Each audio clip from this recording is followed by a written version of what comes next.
Hello, everyone, and welcome to the English Playbook. I'm Sarah. And I'm David. Thanks for tuning in today, folks. We're so excited to have you here. Today's episode is all about something that affects every single one of us: money. That's right. Whether you're working, studying, or just starting to manage your own finances, understanding how to talk about money in English is super important. And let's be honest, David, money can be a tricky topic for a lot of people. Oh, absolutely. In fact, Sarah, I have to confess something. I'm actually in debt to you right now. Are you really? Yeah, you bought me coffee yesterday, and I still owe you like $5. $5.50, actually. I'm keeping track. See, this is exactly why we need to talk about money today. So let's dive right in. Okay, let's start with our vocabulary preview. We've got two really important words for you today. First up, recession. Sarah, can you break that down for us? Sure, a recession is a period of time when a country's economy is doing badly. During a recession, the country makes less money overall.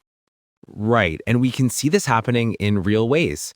For example, during a recession, many people lose their jobs because companies might close down or go bankrupt. Exactly. And people start spending less money because they're worried about the future. Stock prices fall, businesses struggle, and honestly, it creates a lot of stress for everyone. It's a tough time for sure. Now, our second word is closely related: broke. I'm broke.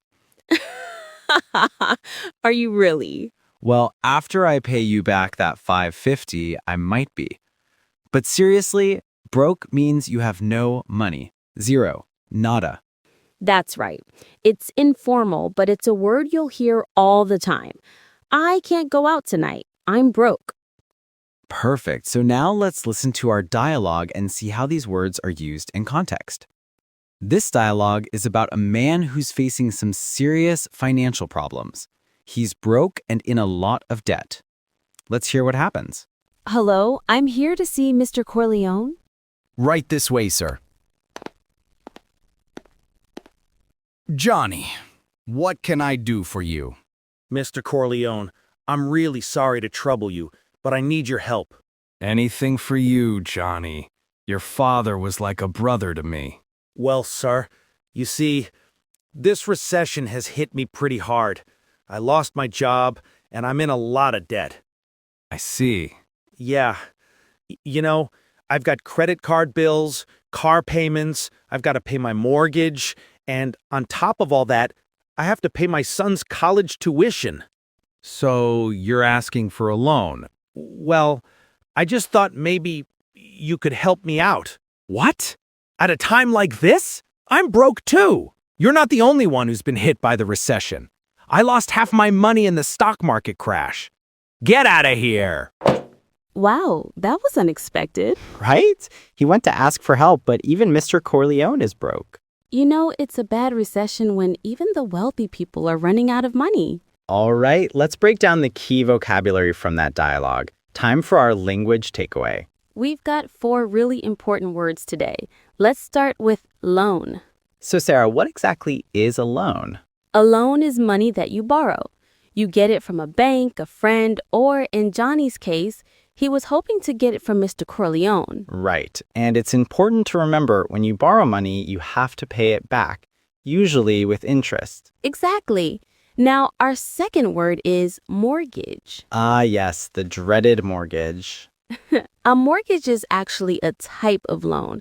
It's specifically a loan that helps you buy a house or property. And here's a pronunciation tip. Notice there's a T in the spelling, M-O-R-T-G-A-G-E, but we don't pronounce it. We say mortgage, not mortgage. Great point. Now let's look at a really useful phrase. Hit me pretty hard. This is such a common expression. It means something had a strong negative effect on you. Let me give you some examples. My divorce hit me pretty hard. I'm so depressed. Or, this flu has hit me pretty hard. I've been in bed for a week. You get the idea. It's about something that really affected you in a bad way. Last but not least, we have tuition. Tuition is the money you pay to a school or university so you can study there. Usually we're talking about college or university tuition, right? Yes, though in some countries, people also pay tuition for private schools or even public schools. In the US, college tuition can be incredibly expensive. It's one of the biggest expenses for families. Absolutely. Many students take out loans to pay for tuition, which means they graduate with a lot of debt.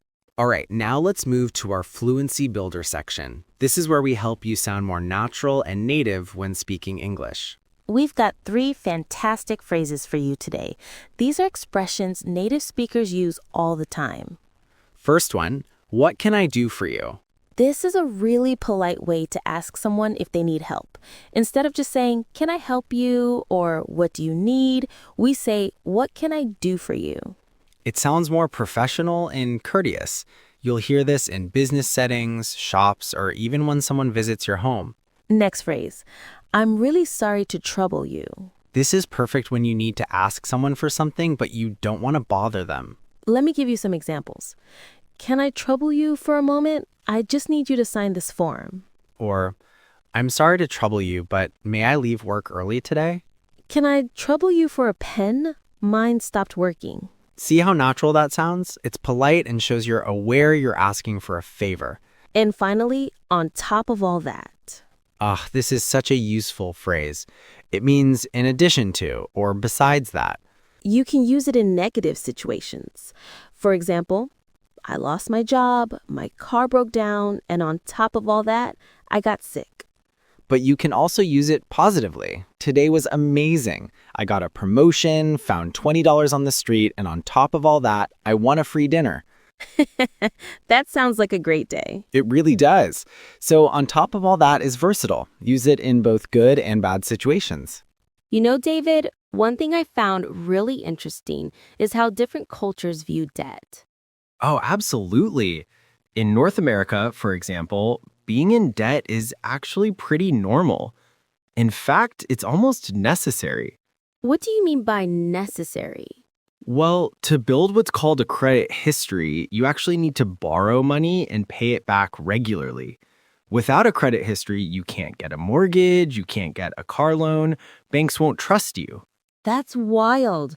So you need to be in debt to prove you can handle debt? Exactly. It's a bit of a catch-22. And I remember when I was in university, I was probably 18.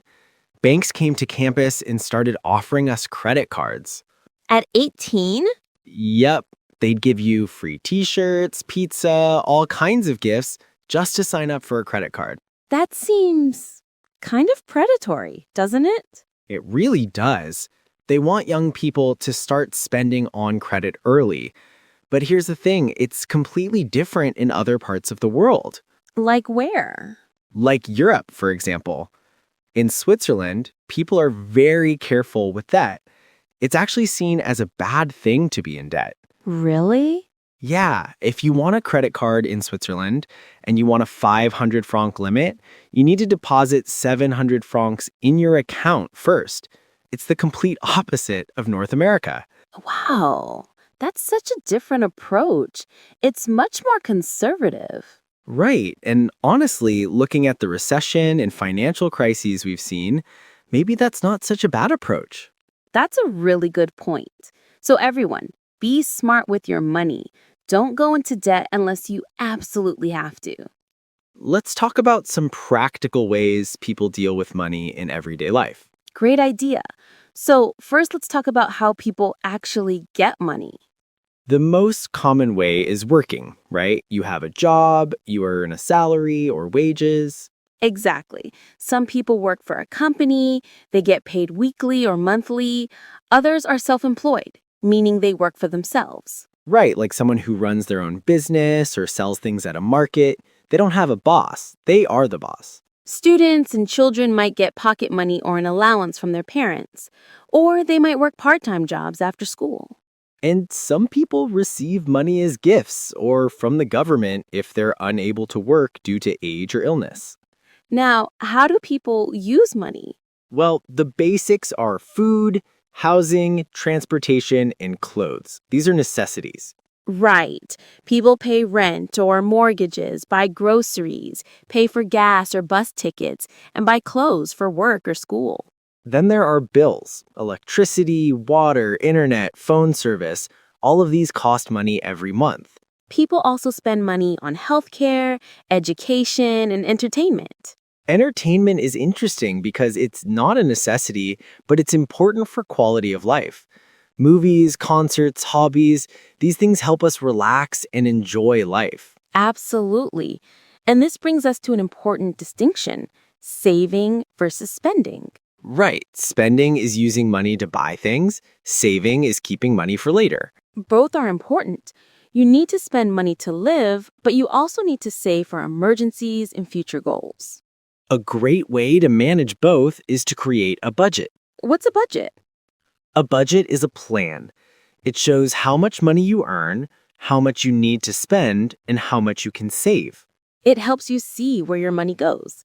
Maybe you realize you're spending too much on coffee every day. Guilty as charged, but seriously, a budget gives you control over your finances. Unfortunately, not everyone has enough money. Money problems are real and can be really difficult. That's true. People lose jobs. Salaries might be too low, or unexpected expenses come up, like medical bills. And then there's debt. Debt can grow quickly, especially with credit cards. If you can't pay on time, you get charged more interest, and it becomes a cycle. Medical costs are a huge problem in many countries. Without insurance, a hospital visit can put someone in serious debt. Education costs too. Many students graduate with massive student loans. And money problems don't just affect your wallet, they affect your mental health too. Stress, anxiety, depression, relationship problems, all of these can come from financial worries. So, what can people do? Some people get a second job or work extra hours. Others cut expenses, cooking at home, walking instead of driving, buying only necessities. Some people ask family and friends for help or go to community centers, food banks, or charities.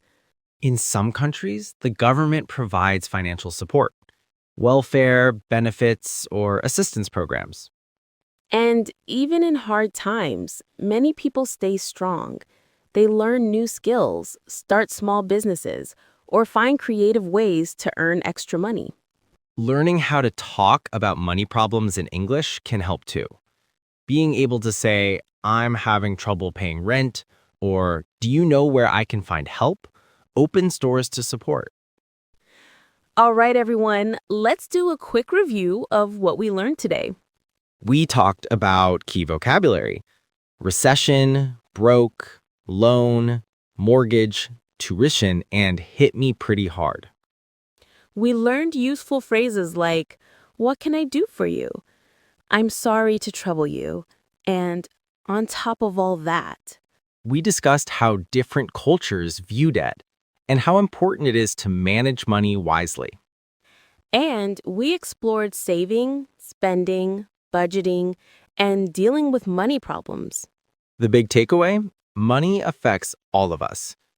Understanding how to talk about it in English helps you in real-life situations, whether you're working, shopping, or asking for help. That's right.